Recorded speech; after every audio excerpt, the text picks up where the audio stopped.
ನಮಸ್ತೆ ವೀಕ್ಷಕರೇ, ಎಲ್ಲರಿಗೂ ಕೃಷಿಯು ಕನ್ನಡ ಲೋಕ ಯೂಟ್ಯೂಬ್ ಚಾನಲ್ಗೆ ಸ್ವಾಗತ. ಯಾರಿನ್ನೂ ನಮ್ಮ ಚಾನಲ್ನ ಸಬ್ಸ್ಕ್ರೈಬ್ ಮಾಡದೆ ನೋಡ್ತಾ ಇದ್ದೀರಾ, ದಯವಿಟ್ಟು ಸಬ್ಸ್ಕ್ರೈಬ್ ಮಾಡಿ. ಮನೆಯು ವ್ಯಕ್ತಿಯ ಜೀವನದ ಪ್ರಮುಖ ಭಾಗವಾಗಿದೆ. ಮನೆಯು ವಾಸಿಸಲು ಸುರಕ್ಷಿತವಾದ ಮತ್ತು ಸ್ಥಿರವಾದ ಸ್ಥಳ.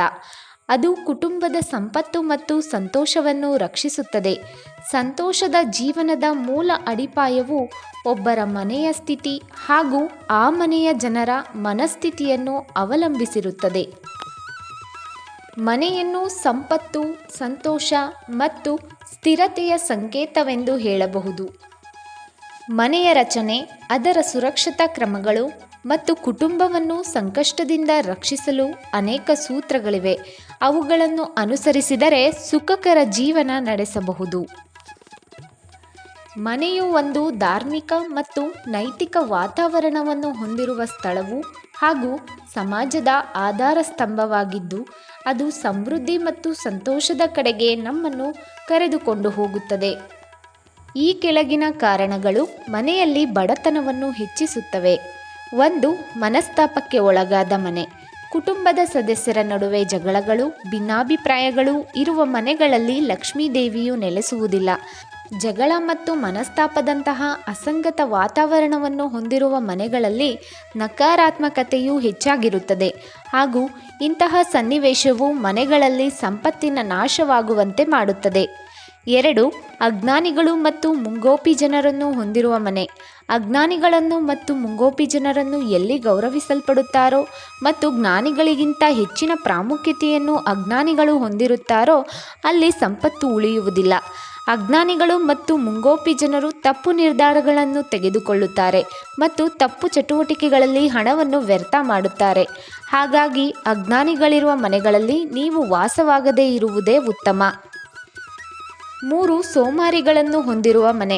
ಓಡಾಡಿಕೊಂಡು ಇರುವವರು ಸೋಮಾರಿಗಳಾಗಿರುತ್ತಾರೆ. ಇಂತಹ ಸೋಮಾರಿಗಳು ಇರುವಲ್ಲಿ ಹಣದ ಸಮಸ್ಯೆ ಎಂಬುದು ತಪ್ಪಿದ್ದಲ್ಲ. ವ್ಯಕ್ತಿಯಲ್ಲಿನ ಸೋಮಾರಿತನವು ಆತನ ಶ್ರಮವನ್ನು ನಾಶಪಡಿಸುತ್ತದೆ ಮತ್ತು ಆ ವ್ಯಕ್ತಿಗೆ ಹಣದ ಕೊರತೆಯನ್ನು ಅಥವಾ ಸಮಸ್ಯೆಯನ್ನು ಸೃಷ್ಟಿ ಮಾಡುತ್ತದೆ. 4. ನಂಬಿಕೆಯಿಲ್ಲದವರ ಮನೆ. ಕುಟುಂಬದ ಸದಸ್ಯರ ನಡುವೆ ಪರಸ್ಪರ ನಂಬಿಕೆ ಇರಬೇಕಾದದ್ದು ತುಂಬಾ ಮುಖ್ಯವಾಗಿರುತ್ತದೆ. ಯಾವ ಮನೆಗಳಲ್ಲಿ ಕುಟುಂಬದ ಸದಸ್ಯರ ನಡುವೆ ಪರಸ್ಪರ ನಂಬಿಕೆ ಎನ್ನುವಂತಹದ್ದು ಇರುವುದಿಲ್ಲವೋ ಅಂಥವರ ಮನೆಯಲ್ಲಿ ಸಂಪತ್ತು ಎನ್ನುವಂಥದ್ದು ಎಂದಿಗೂ ಉಳಿಯುವುದಿಲ್ಲ. ಕುಟುಂಬದ ಸದಸ್ಯರ ನಡುವಿನ ಅಪನಂಬಿಕೆಯು ಮನೆಯಲ್ಲಿ ವೈಷಮ್ಯ ಮತ್ತು ಜಗಳವನ್ನು ಸೃಷ್ಟಿ ಮಾಡುತ್ತದೆ ಮತ್ತು ಸಂಪತ್ತಿನ ನಾಶವಾಗುವಂತೆ ಮಾಡುತ್ತದೆ. 5.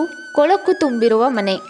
ಯಾವ ಮನೆಗಳಲ್ಲಿ ಕೊಳಕು, ಅಶುಚಿತ್ವ ಮತ್ತು ಅವ್ಯವಸ್ಥೆ ಮೇಲುಗೈ ಸಾಧಿಸಿರುತ್ತದೆಯೋ ಅಂತಹ ಮನೆಗಳಲ್ಲಿ ಲಕ್ಷ್ಮೀದೇವಿಯು ನೆಲೆಸುವುದಿಲ್ಲ. ಯಾವ ಮನೆಯಲ್ಲಿ ಕೊಳಕು ತುಂಬಿಕೊಂಡಿರುತ್ತದೆಯೋ ಅಂತಹ ಮನೆಗಳಲ್ಲಿ ನಕಾರಾತ್ಮಕ ಶಕ್ತಿಗಳು ಹೆಚ್ಚಾಗಿರುತ್ತದೆ.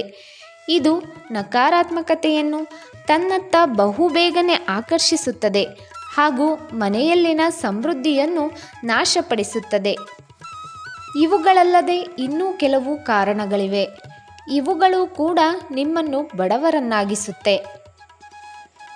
ಇವುಗಳಲ್ಲದೆ ಸಂಪಾದನೆಗಿಂತ ಹೆಚ್ಚಿನ ಖರ್ಚು, ಅನಗತ್ಯ ಖರ್ಚು, ಸಾಲ, ಜೂಜು, ಇತರರನ್ನು ಮೋಸ ಮಾಡುವುದು ಮತ್ತು ಕೆಟ್ಟದ್ದನ್ನು ಮಾಡುವಂತಹ ಗುಣಗಳಿರುವ ಜನರನ್ನು ಕೂಡ ಬಡತನ ಆಕರ್ಷಿಸುತ್ತದೆ.